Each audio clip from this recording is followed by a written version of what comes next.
every single day. So Fort's definitely blowing up. We're definitely kind of getting out there. So it's pretty exciting to be a part of. That's a good thing too. Absolutely. I mean, you told me you guys have a sommelier and you guys talk about the wine nights. Correct. Go into more of those, because you guys also will have these wine dinners where they pair everything with, I don't know how many courses. I imagine you'll tell me in a second, but go into more of the wine side so that people are like, okay, well, I like beer and I like food, but I don't really, well, maybe I like wine a little more. So then come here and enjoy that as well. Yeah, so we, obviously, I'm very proud of the beer that we brew here, obviously. But, Masumi is our sommelier, amazing woman. She is very knowledgeable. She's been a sommelier for a really long time, helping a lot of the staff kind of learn the ins and outs on the etiquette of pouring beer, on service, and really more on the knowledge side too. So joining one of her wine tasting education classes she hosts at the beginning of every month, I mean, I'm learning about different, same style of wine, but brewed in the United States compared to New Zealand, and learning, the climate changes and everything with that. So it makes it really fun to learn that. But it also gives, customers that come here an opportunity to be like, hey, yeah, we do beer, but, we have all these wonderful wines, and we have a sommelier here that can guide you in the right direction. And she has a lot of the staff trained up enough to make any consumer comfortable and be like, hey, this is what you like. Okay, you should maybe go this route. Right. Or, oh, okay, you like it more on the high acid side. Let's try this brand instead, see what you think. And so overall, the wine here, it's fantastic. And it's a new avenue for me, like wine. I've tried to make one batch at home and it was god awful. It was terrible. But, it's always a learning opportunity in this industry. And so it's always fun to learn something in someone else's craft. And, definitely working with her and learning about the education overall from here, I think it's, fantastic for consumers, and make them feel comfortable on ordering a new wine that they've never tried before. Right, and exactly. we also offer flights of wine as well. Oh, okay. And so, yeah, it's like, so if you come, you can definitely make sure, like, hey, we can try to hit everything across the board for you. Right. That is always good to have the options, because, like I said, people, they might go to breweries and they may not like beer very much, but they're going just because they're hanging out with friends, family, whatever it is. So having those other options is always good. And you were saying you guys also have cider here as well. Correct. So City Orchard is who we buy from. Currently we have 2 on draft. They're Cherry Red, which is our #1 seller. It's fantastic. I buy everything that I can from the distributor for it. And then we've kind of been cycling a second cider from them as well. We used to just carry the Cherry Red, but we just had this hazy gold on. It was like a tropical high ABV cider. It had wonderful tropical notes of peach and pineapple and mangoes. It had kind of finished a little dry, but it wasn't fusel, and it was very very easy to drink for being 8-9%. Right. And then which is always dangerous. Oh yeah. And then then after that we put on a peach ginger from them, which has been selling like hotcakes as well. And so I'm really excited to see the seasonals like they come out, and we have plenty of taps, so it's always good to give that type of consumer a couple options as well, as opposed to just like, hey, this is our one cider, take it or leave it. This is all you get. Yeah, for sure. Now, you guys, you mentioned you have a lot of taps. Do you try to keep it obviously more you guys than anything else? But how do you try to find that balance of what we keep on and then what we are going to actually export out? So we always have import, I guess we'll always have our 6 core, and those will always be here no matter what year round. The seasonals and rotators, that's we kind of play on the season too. Like okay, we're kind of transitioning more into the fall winter months, so let's try to get more maltier styles on. Maybe not as much lighter style beers, but still kind of tailored to everybody overall. Try to just hit everything across the board. But, especially with the market too and selling in distro, it's like, okay, what are accounts asking for? Like, what is everybody really wanting? And trying to take what my sales reps have and, essentially take that feedback and kind of design a program from there. Be like, okay, well, if the market's really asking for this, I'm going to give them a bunch of West Coast IPAs. But, if they are looking for the maltier styles, it just really depends on what they want. So, at the end of the day, it's a learning opportunity and seeing like, okay, how is the the market shifting, and what can I do to keep the rotators fresh for what everybody wants? Right. And so we definitely try to hit across the board for most styles, but we do try to follow the seasons to some extent. Well, of course, yeah. You're not going to put out a bunch of stouts in spring, summertime just because here in North Texas it can be very hot. Right. Exactly. And not everybody wants a stout when it's over 100 degrees outside. For sure. Yeah, I do, but I'm just maybe I'm a glutton for punishment. I don't know.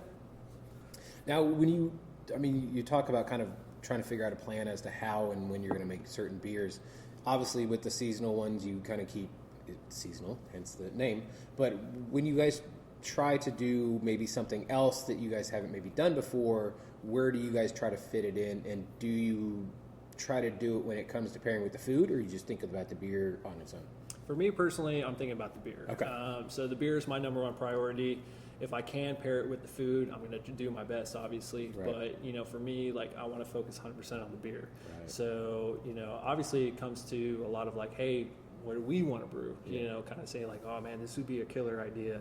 But also taking, again, that market research from my sales reps and learning like, okay, what are people really asking for? Okay, a lot of people are asking for this style. I haven't really done that too much. Let's now we have that new pilot system, so now we can start doing some R&D. Like, okay, does this version work? Does this version work? And then like, okay, what do we like from here? What do we not like from here? How do we need to adjust moving forward, especially scaling up? Oh, of course. And then approach it from there. Yeah. Now, what are some ideas that you've been wanting to implement that now that you have a pilot system, you're like, okay, let's play? So I think for me, like, I'm a big Saison drinker. I Okay. love Saisons. I love farmhouse ales. Obviously for us, it's probably a little limited at this facility, but I definitely want to start kind of getting more table beer or Saisons kind of seasonally throughout. I am a big IPA drinker as well. It's not my favorite style to brew just because it sucks in the cellar, but overall, like, it's a really fun. It's very like active, friendly, beer. So definitely IPAs for sure. Kind of get a little bit more rotators on that, and then I said I love sour beers, and so try to kind of implement that a little bit more from like the sweeter, full-bodied, heavy fruit ones to more drier style. Eventually, trying to do some, Brett and bacteria-based ones in barrels, and then hand bottling. Wow. That's something we're definitely talking about doing as well. Try to just kind of expand a little bit more. Of course, try different things. Exactly. But again, just kind of follow the seasons a little bit too, and just kind of see what people are asking for. But I've got a pretty cool brew crew. Mikey Casey, he's been in the industry for a while. He's like my right hand man, and Casey Kirkpatrick and James Trimble, they're my two part-time guys, and we're definitely bouncing ideas back and forth. Like, oh man, this sounds great. And like, oh, this brewery just released this, man. What about this? Or let's expand to this. And it's just like, okay, like, also to see what what's cool and what's not. But also we do also appreciate those classic styles, and we want to be like, okay, let's just brew like this super clean lager and super crushable, and everyone's gonna love it. American Light Lager, for example, like, people clown on it all the time, but it's a great moneymaker for businesses, and it's such an easy drinker. People, you ask them half the time that aren't in the craft, what do they want? An ice cold beer. Yeah. Give them an ice cold beer. We'll make it happen. So just kind of, like, we're still kind of figuring it out, but overall, just trying to have fun and trying to put out some cool beers. Yeah. I mean, you're having a giant brain trust and think tank, really, when it does come to work, and it's a creative, it's art and science put together, which for sure I've had some people say it's not, but everybody has their own opinion when it comes to that. But for the most part, it is art and science come together because of the fact that you have to be you don't have to. For the most part, you're very creative as to what you're doing and how you can do it, and then you get to the science aspect of it. Okay, we start here, but we need to be here. How do we get from here to here? And exactly, with all that fun stuff. Exactly. Yeah. So that's always the fun part about it. Now, you talked about the distribution. You said you were about 150 different locations now. Correct. And you're obviously hoping to grow much bigger. What does distribution look like? Because I know a lot of people, when it does come to distribution, try to get too big too fast. Right. Where I'm not going to name a certain former Arlington brewery, but within the first year I was able to get them in Galveston, which I was happy, but I was also like, wait a minute, that's not right. You guys shouldn't be this big this fast. What does distribution kind of look like for you guys? So we're definitely focusing on more of like the Fort Worth, Prosper. Yeah. Obviously we have a lot of Dallas accounts, and anywhere from Grapevine and Roanoke, and all over the place. But we understand our limitations, and growing too big for us, just based on our equipment and efficiencies. Growing way too big. I think we're maintaining at a good level, so we're keeping stock fresher, so that way shelf life isn't as long. So you pick up a keg from us and it's not 6 months old, it's going to be 2 months old, or like our can shelf life, like, hey man, we just got you cans that were packaged within 2 weeks, so like definitely a lot more fresher. So we're maintaining the stock, so that way we know our limitations, and obviously I want them to put the pressure on us. I want them to give me as many POs as possible, and like fill out as much as possible. Really put the the pressure, and it's happening. Our sales team, we've got 3 in total, and 2 delivery guys, and they're killing it every day. So I get hot shot orders every single day, and it's just like, hey, we got to fill this now. We got to fill this now, and that's fine. Let's rock and roll, man. But I think we're transitioning at a great pace. I don't think we're like overloading it too much, where we're stressing out the brew schedule as well. But I want them to. I want to brew more than twice a week. I want to brew every other day. Like I want to keep it going. We have the fermentation, capability.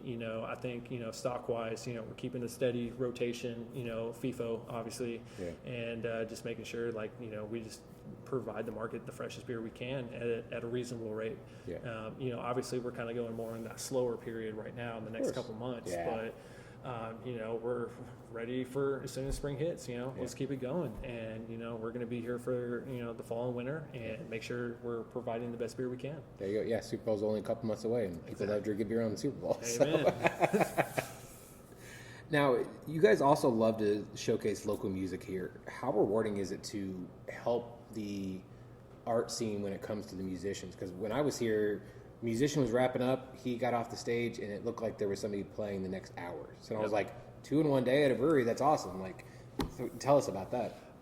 So the music scene here is pretty big. We have a pretty large patio that can accommodate for a lot of folks. The stage is pretty set up for a lot of artists as well. It's pretty cool to see a lot of acts come here, and to be honest, a lot of them I have no idea who they are. Right, exactly. But like when you're sitting here and you're just kind of at work, and then you just stop and listen, you're like, oh, I can get down with this. Like, all right, like this is cool. And there's a lot of cool people that came in here. Like I met DOC the other day. Like that was amazing. And why was DOC here? He was just here. That's awesome. So like he's just stuff like that. Like it's really cool. There's a lot of cool artists always coming through. And I think it's neat that, like we get to promote them in some essence. Like, hey, you're either new and upcoming, or you've been around, and it's like, cool, like, I love you, man. Like, keep doing what you do and keep rocking out there. Like, and for me, like, it makes it a more fun environment. And, everybody loves music in some sense. And so everybody here is, just having a good time overall with it. Yeah. It's always great when you have a musician. Yeah, they're playing their own stuff, but when they they'll play a cover that you're like, I know this song. Oh, wait a minute, that's this song, and like it's a cover that you never thought that you would want, but you got it, and you're like, oh, this is amazing. Yeah, absolutely. I love when a good artist can do that. Now, you guys, your artwork for your cans is super cool, and it also comes with stickers as well, which I think is amazing because not everybody's going to come to the brewery maybe, or if they've never heard of you, they're trying something new, and so they're not going to have a sticker. But if they have your can and they like your beer, boom, they get your sticker, which is really cool. Where did that whole idea come from, and then who does the artwork for you guys? I apologize in advance. I'm not for sure the name of the artist, but and then exact brainchild of exactly who developed it. It was a concept that was brought on before I started. The only person I can think of at the moment is to give Sandra credit for that. At the end of the day, she handled a lot of making sure that all of that was ordered on time, and making sure that, like the designs and the proofs were finalized before they actually went to the manufacturer to print everything. And I think it's just a cool concept overall. There's 2 stickers on each can.